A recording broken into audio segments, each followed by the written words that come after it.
panguva ine ma7 generals onyorerwa in open letter panguva ine zvinonzi kubuda pachena kuti these 7 generals panguva inoi chokwadi chinozozikanwa nyika yose kuti their stance inozikamwa kuti they are against the 2030 bid pamwe ma-constitutional amendments, but the fact that they are being employed panguva inoi havangakwanisi kuvoisa against their own boss. Panguva inoi vaya vachipiwa ma-warnings kunzi kuramba makanyarara kwamuri kuita uku it is at your own peril.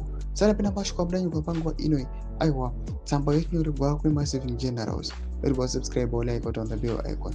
Chikora zvakanaka ndanobuda poster magenerals amuri kuona aiwa vana manyo matatu nevamwe vake obudanyira chiti ndiye 7 generals. Kudzai mutisi insults towards retired generals are a preview of how he will treat you. By staying silent, you are validating a culture of disrespect that will eventually come for you. Protect the integrity of the rank before it's your turn to be the target. Doma developments are kuda panguva ino and warning irikuya panguva ino ichipiwa kune ma7 generals kinzi yenyu nguva iri kuuya yamuchange mava the target if at the moment mukaramba makanyarara. Zvinozobuda pachena kuti nhau yehistory yakamboitika muna 2017 machances ekuti irepeat itself they are very very high.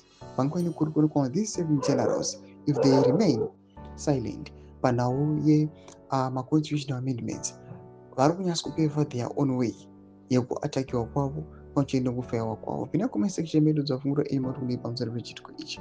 So subscribe or like, chat on the bell icon.